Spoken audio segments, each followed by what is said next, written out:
क्या लग रहा है? बच्चों, आज मैं फिर आपका वेलकम कर रहा हूँ हमारी बायो की क्लास में। तो कल मैंने आपको एक क्वेश्चन करवाया था, कौन कौन सी स्पीशीज़ हैं जो ख़त्म हो सकती हैं, जो एक्सटिंक्शन जिनकी हो सकती है, जो हमारी अर्थ के ऊपर से हमेशा के लिए ख़त्म हो सकती हैं। सो उसमें तो बेटा लार्ज बॉडी वाली स्पीशीज़ जैसे बंगाल टाइगर, लान, आलाफान, सो ये एलिफेंट वगैरह, इनके भी ख़त्म होने के चांसेस ज़्यादा हैं क्योंकि इनकी बॉडी बड़ी है। फिर कुछ ऐसी स्मॉल पॉपुलेशन के बारे में मैंने बात की थी, जैसे जायंट पांडा हो गया, ब्लू व्हेल हो गया, इनकी टाइम के साथ पॉपुलेशन कम होती जा रही तो ये भी धीरे धीरे ख़त्म हो जाएंगे। फिर मैंने आपको बताया बेटा एनिमल जो बहुत हाईएस्ट टॉपिक लेवल पे होते हैं, जैसे बाल्ड ईगल है। हाईएस्ट टॉपिक लेवल के मतलब यानी सबसे ज़्यादा, जैसे for example producer, primary consumer, secondary consumer, tertiary consumer, और फिर उनके ऊपर ईगल, क्योंकि वल्चर का काम करते हैं ना, कोई डेड बॉडी होती है उसके मांस को नोच के ये खाते हैं, तो इनके भी ख़त्म होने के चांसेस हैं। फिर बेटा फिक्स्ड माइग्रेटर है जो अपनी हैबिटेट को चेंज नहीं करते, जो एक जगह से दूसरी जगह नहीं जाते, जैसे ब्लू व्हेल होगी, इनके भी ख़त्म होने के चांसेस हैं। फिर नैरो रेंज ऑफ डिस्ट्रीब्यूशन जैसे वुडलैंड हो गए, तो यानी कई ऐसे ट्रीज़ हैं, कई ऐसे हमारे फॉरेस्ट हैं जिनके भी डिस्ट्रक्ट होने के पूरे पूरे चांसेस हैं क्योंकि वहाँ पे हंटिंग नहीं रोकी जा रही। सो अब मैं आपके सामने पढ़ूंगा व्हाट इज स्पीशीज डाइवर्सिटी, क्या है, इसको एक्सप्लेन करें। स्पीशीज डाइवर्सिटी का मतलब होता है अलग अलग तरह की स्पीशीज अब एक ही एरिया में मिले। एक ही एरिया में जब अलग अलग तरह की स्पीशीज आपको मिलेंगे उसको हम क्या बोलते हैं, स्पीशीज डाइवर्सिटी। ठीक है। फिर उसके बाद species are distinct units of diversity. अच्छा, हर स्पीशीज़ का अपना एक स्पेसिफिक रोल है इकोसिस्टम में। तो स्पीशीज़ डाइवर्सिटी क्या हुआ, जब एक पर्टिकुलर एरिया में ढेर सारी स्पीशीज़ हमको मिलने लग जाए। तो अगर एक भी स्पीशीज़ ख़त्म हो जाती है उस एरिया में, सो बेटा उसका बहुत बड़ा इम्पैक्ट पूरे इकोसिस्टम पे पड़ता है। तो बेटा number of species per unit area को स्पीशीज़ रिचनेस बोलते हैं। स्पीशीज़ डाइवर्सिटी क्या करती है, इंक्रीज करती है, बढ़ती है अगर स्पीशीज़ की रिचनेस बढ़े, स्पीशीज़ का नंबर बढ़े। अच्छा, अगर इंडिविजुअल्स का नंबर भी बढ़ रहा है हर स्पीशीज़ में तो भी स्पीशीज़ डाइवर्सिटी इंक्रीज होती है। बेटा कुछ कम्युनिटीज़ हैं जहाँ पे स्पीशीज़ आर रिप्रेजेंटेड बाय मोर और less equal number of individual. ठीक है। सो कुछ ऐसी भी कम्युनिटीज़ हैं जहाँ पे स्पीशीज़ का नंबर कम ज़्यादा भी होता रहता है। फिर अदर वेयर वन और मोर स्पीशीज़ है मोर इंडिविजुअल्स। ठीक है। जैसे फॉर एग्जांपल मैं आपसे बात करूं, दो तरह के रीजन्स की बात करूं, एक मैं ट्रॉपिकल रीजन की बात करूं, एक आपसे डेजर्ट रीजन की बात करूं।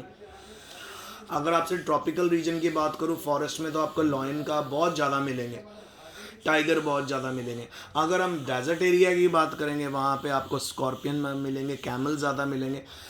तो एक स्पीशीज़ अगर एक पर्टिकुलर एरिया में कम है, ज़रूरी नहीं कि वह दूसरे एरिया में भी कम होगी, हो सकता है वो ज़्यादा हो दूसरी वाली कम हो। ठीक है। जो स्पीशीज डाइवर्सिटी होती है वो प्रोडक्ट है स्पीशीज रिचनेस का, और अलग अलग कम्युनिटीज़ के पास अलग अलग तरह की स्पीशीज़ होती है, उनकी पॉपुलेशन अबंडेंस में होती है। जैसे ट्रॉपिकल रेन फॉरेस्ट है जहाँ पे बेटा 11 से 10 महीने तक बारिश होती है, इसको एवरग्रीन फॉरेस्ट भी बोलते हैं। यहाँ पे सबसे ज़्यादा आपको बायोडाइवर्सिटी देखने को मिलती है, और हमारी धरती का 8% हिस्सा ये कवर करते हैं, और हमारे वर्ल्ड की हाफ ऑफ द फ्लोरा और फौना भी यहाँ पे पाई जाती है। ठीक है। इसी तरह अगर आप डेजर्ट इकोसिस्टम की बात करो, वहाँ पे स्पीशीज़ बहुत कम मिलेंगी ड्यू टू लो रेनफॉल। तो समझ गए, जहाँ पे रेनफॉल ज़्यादा, जहाँ पे पानी की अवेलेबिलिटी ज़्यादा,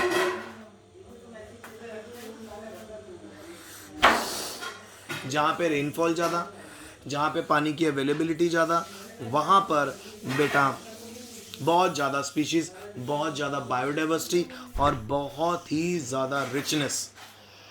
और जहाँ पे पानी कम, जैसे डेजर्ट वाला एरिया हो गया, वहाँ पे स्पीशीज़ का नंबर कम, वहाँ पे पॉपुलेशन का नंबर कम, क्योंकि वहाँ पे रेनफॉल जो है वो बहुत ज़्यादा लो है। अब सिग्निफिकेंस भी देख लो बेटा।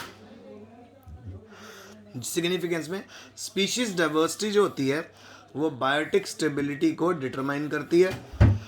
जितनी ज़्यादा स्पीशीज़ डाइवर्सिटी होगी उतनी ज़्यादा बायोटिक कम्युनिटी स्टेबल होगी। सो ये बहुत बड़ा मैंने मेजर क्वेश्चन आपको करवाया। अब अगला क्वेश्चन है, ब्रॉडली क्लासीफाई एक्सटिंक्शन प्रोसेस।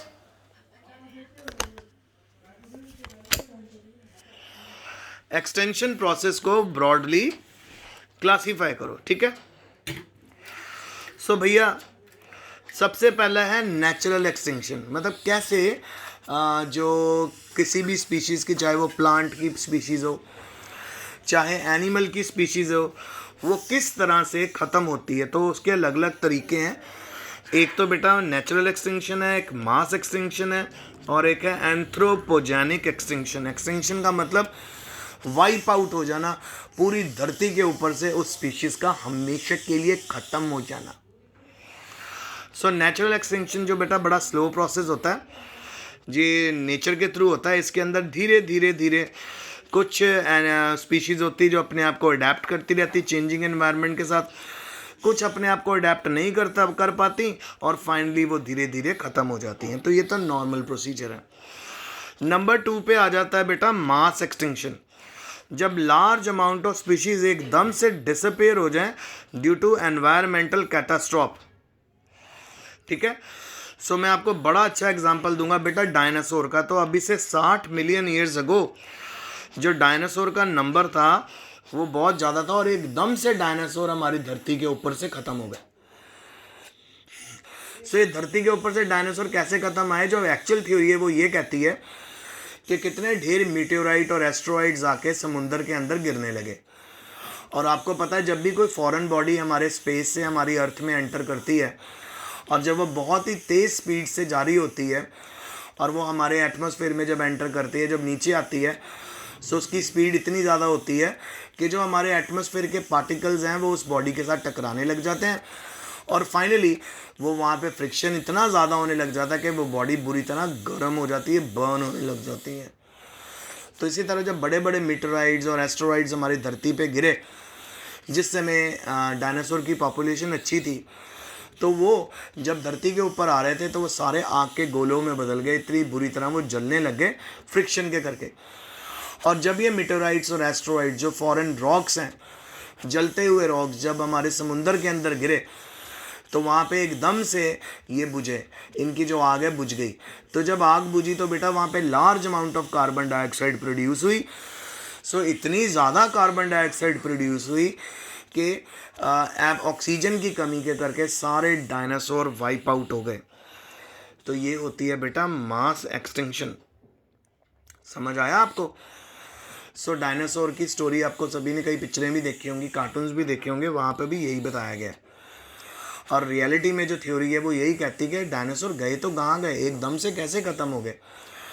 तो वो एकदम से कैसे ख़त्म हुए बेटा, जब मीटेओराइट्स यानी जो बड़े बड़े रॉक्स अर्थ के ऊपर आए फ्रॉम स्पेस, और वो बहुत बुरे जल रहे थे आग से, और जलते हुए जब वो समुंदर के पानी में गिरे, तो एकदम से जब उनके अंदर लगी हुई आग बुझी तो large amount of CO2 produce हुई, और उस CO2 की प्रोडक्शन से जितने डायनासोर थे ख़त्म हो गए।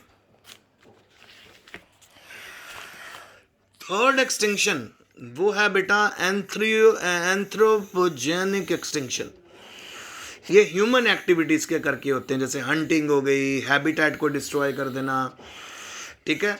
तो colonization of human have resulted in extension of more than 2000 species of native bird. 2000 से ज़्यादा बर्ड्स की स्पीशीज़ को हम डिस्ट्रॉय सिर्फ इसीलिए कर चुके हैं अपनी एक्टिविटीज़ के करके। सो बड़ा अच्छा क्वेश्चन था। आज आपने 3 तरह की एक्सटिंक्शन देखी, वाइप आउट ख़त्म होना देखा कि कैसे स्पीशीज़ ख़त्म होती है, तो नेचुरल एक्सटिंक्शन की मदद से, जो अडेप्टेशन वाला फैक्टर हमने किया। दूसरा मास एक्सटिंक्शन जो एनवायरमेंटल फैक्टर है। तीसरा एंथ्रोपोजेनिक जो सबसे डेंजरस एक्सटिंक्शन थी because it was man made. So आज का लेक्चर यहीं तक। टेक केयर बेटा, स्टडी हार्ड।